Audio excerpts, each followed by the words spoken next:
Hello, friends. Welcome to another episode of College Town Talk. I'm Shan Stout. And I'm Jonathan Frank. Now, Jonathan, our guest today is someone who has done just about everything at Tennessee Tech. That's a pretty bold claim, Shan. Well, I'm telling you, she can live up to it because she is a 3-time Tennessee Tech graduate and has worked at the university for more than 25 years. And that makes her sound like she's been around a long time, but she is beautiful and young, including she has been in roles as staff for the Tech Water Center, editor for the Office of Research and Economic Development, the adjunct instructor, and now as a full-time lecturer in the School of Professional Studies. Oh, okay, your bold claim checks out. Okay, we're still going. She's also a 2022 winner of Tech's Outstanding Professional Award, the founder of a local nonprofit ministry, an artist and illustrator, and get this, she plays the piano, organ, guitar, mandolin, flute, and harmonica, and it just goes on and on. Oh, okay. Hey, save some achievements for the rest of us, will you? I know, it's very intimidating, but we are so excited she is our guest today. Dr. Hill, welcome to College Town Talk. Thank you so much. And just so y'all know, I did not pay Shan to say I was beautiful and young. But she is. It's just we're fact-checking all day long, and it all checks out. Now, Dr. Amy Hill, we have been friends for a while now, and our paths in our careers have overlapped. And like we said in the introduction, you have spent more than 25 years at Tennessee Tech, but your career here has evolved quite a bit over that time. So I was thinking we could take a little walk down memory lane. Okay. Let's talk about, we're going to go in our time machine. We're going backwards in the past. What do you remember from your first role at Tennessee Tech? Did you imagine then that you'd be here as Dr. Amy Hill working in a full-time faculty role all these years later? No, I had thinking about going back down memory lane. I was a scared little 20-year-old at Tennessee Weren't we Tech. all? And I actually started out before the Water Center. So, Jonathan, you need to dig further. No, okay. No, you did great.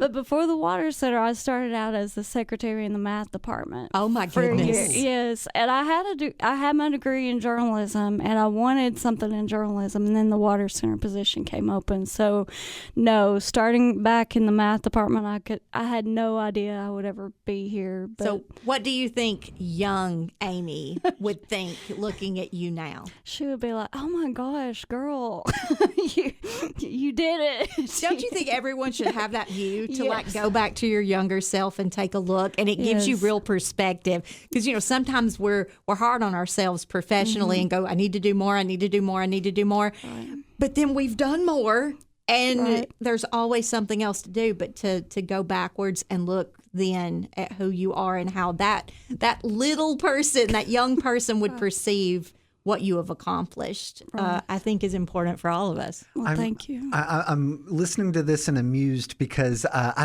don't know about you, Dr. Hill, but I also had studied communications and journalism, and so many of us kind of go into the humanities because we are like, I am not a math person at all. Right. And so I'm imagining, I'm thinking, gosh, if I was staff in the math department, we have a great math department at Tech. Like, but I how would did be- that happen? Yeah, I'd be a fish out of water. I loved it. They were all so smart, and I just like talking to them. The faculty were so smart, but I am also not a math person necessarily. I do like algebra, though. Now, Dr. Hill, in the Communications and Marketing Office, I get a chance to learn and write about so many of the community partnerships and experiential learning activities that happen across campus. It's one of my favorite things about the job, just kind of getting to shine a light on the neat things that you all, the faculty, are doing. I want to ask you about a really special one that you were involved with. And actually, my colleague Tracy Hackett wrote this story, and I loved this story.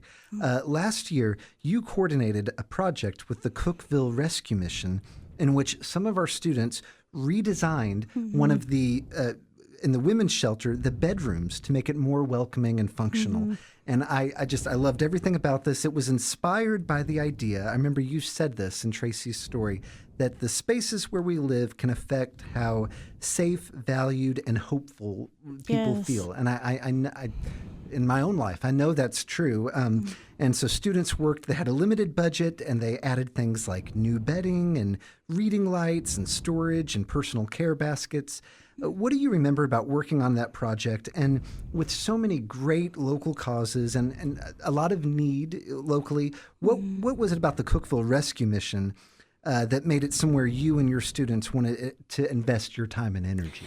Well, I actually have been, I love serving anyway, and we'll talk about the ministry a little bit more later. But I had heard of an organization in North Carolina called A Lot of Love, and they did that. A lady just single-handedly started a mission where they redecorated and at a or a homeless shelter, and they actually did research that showed that once those living areas were transformed, the hope and the joy did increase in the people who were living there. And I'm like, I want to do this in Cookeville.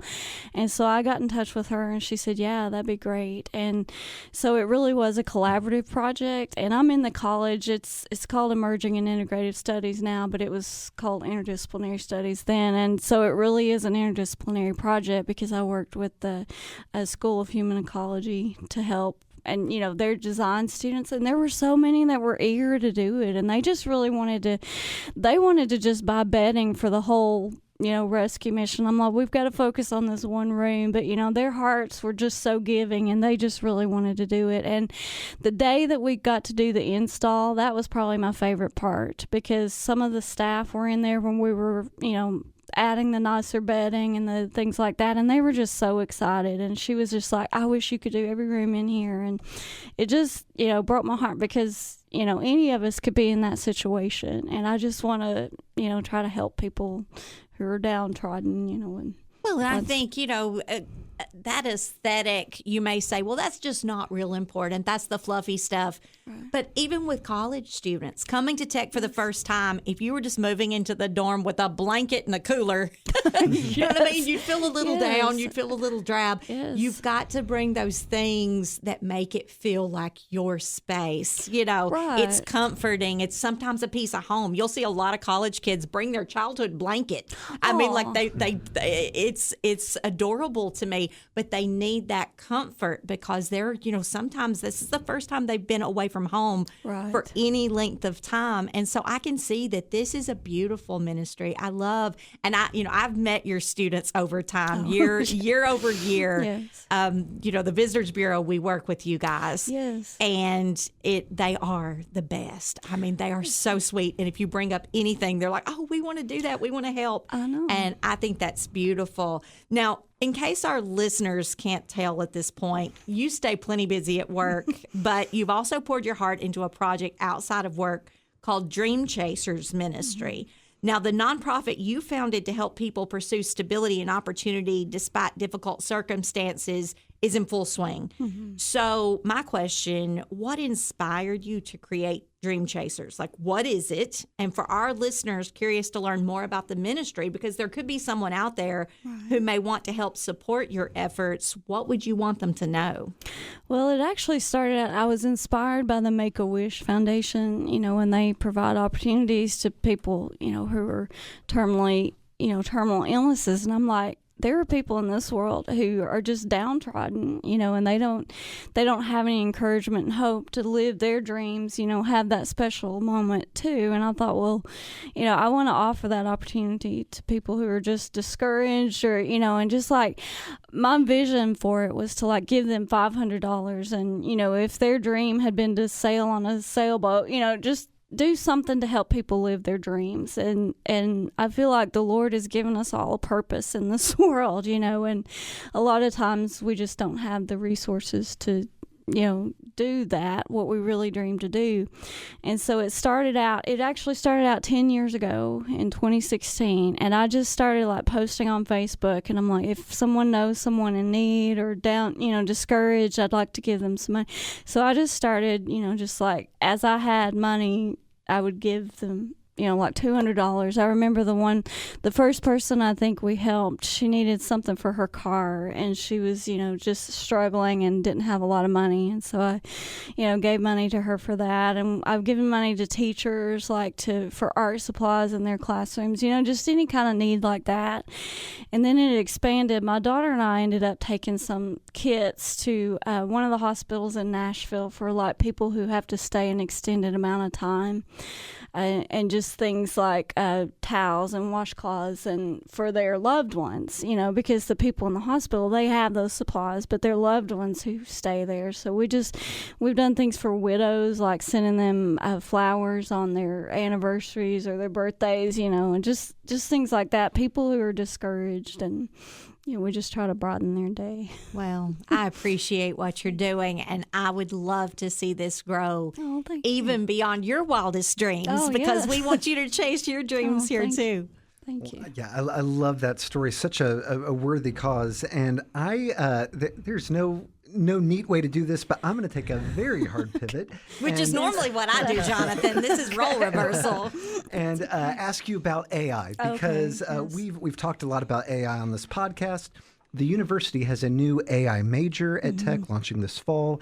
Dean Payne from the College of Business was one of our last guests and offered his insights on the podcast about AI a few weeks ago. And I will say, we use AI selectively with a very thorough human review for certain projects in the Office of Communications and Marketing. But there are also a lot of people in your line of work, illustrators, graphic designers, publishers, who I know have concerns about this, what it means for their livelihoods.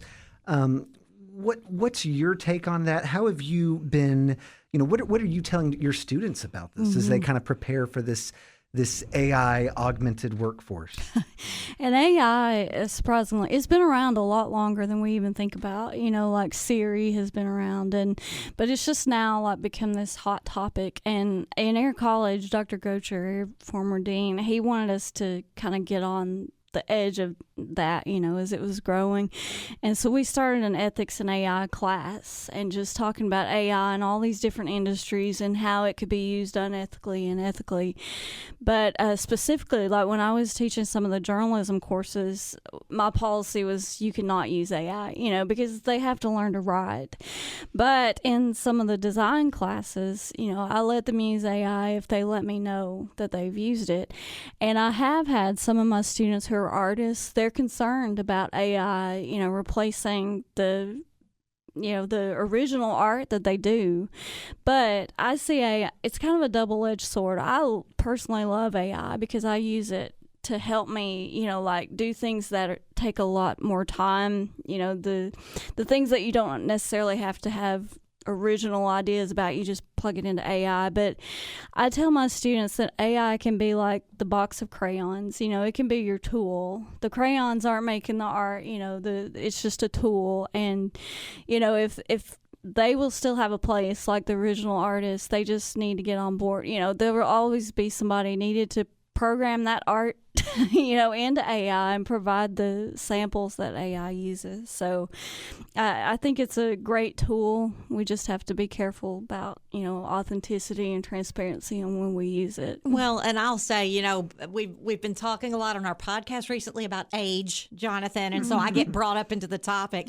But, I started out as a children's book illustrator many moons ago, right? And the first big pivot was when, now I know, Jonathan, you're going to be shocked. I was alive before the internet was alive.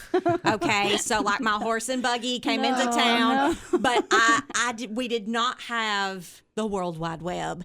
And so my career overlapped into that. And our first fear as illustrators and authors is, oh no, this computer is going to replace us. So see, that's a similar conversation. And this was, 35 years ago. Right. Okay.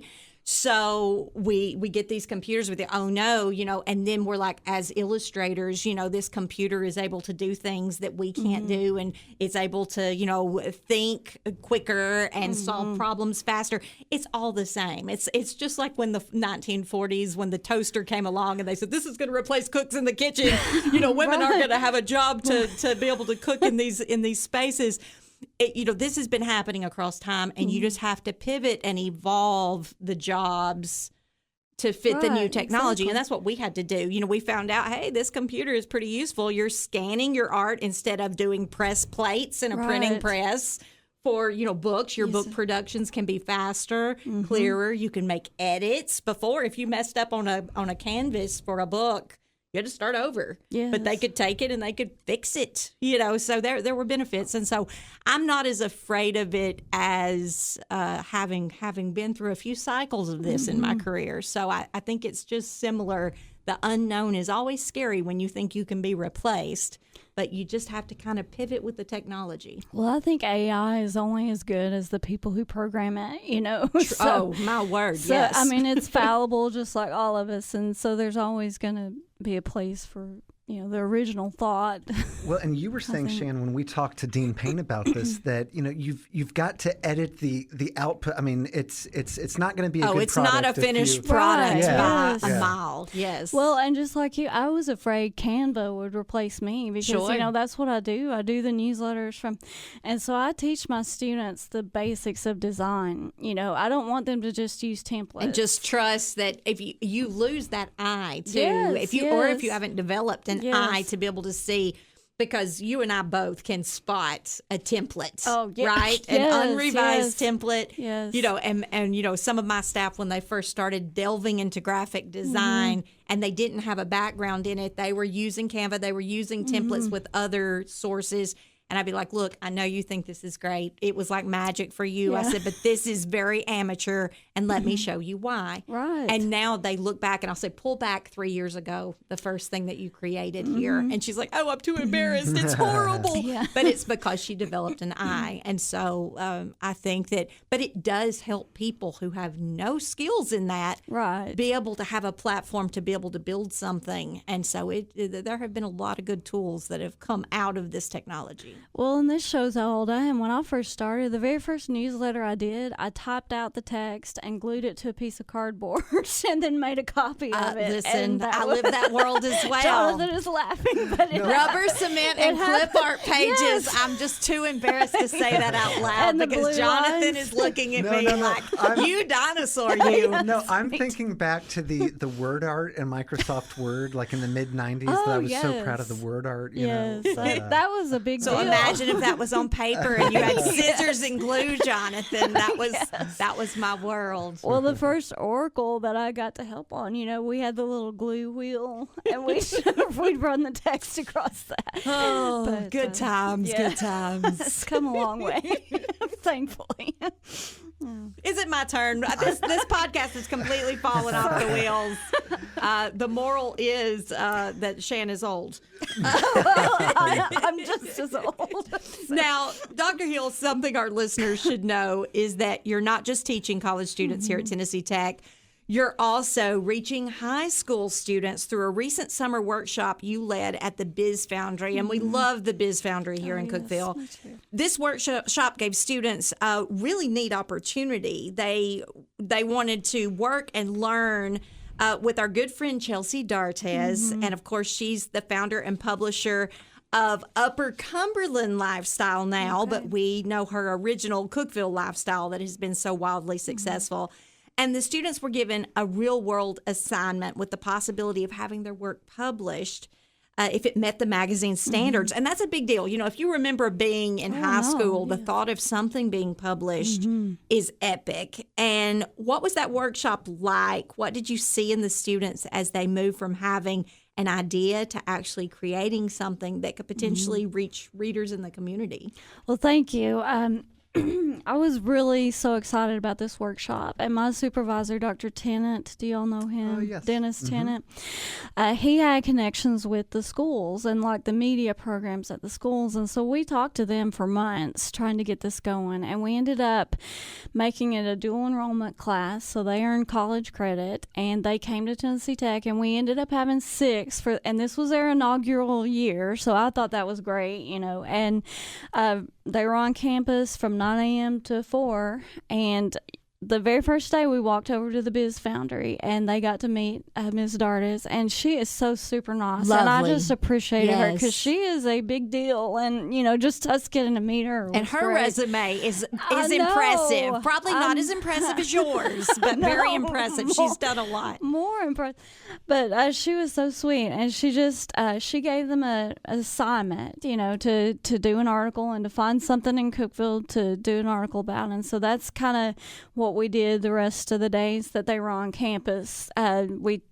Gina Gocher and I, Dr. Yes, Gocher's love wife, her, yes, I was so thankful to get her as my helper because she has so many skills in this too. And so we taught them like the basics of design, the basics of copy editing and writing, to everything, I love it. everything they need to do to.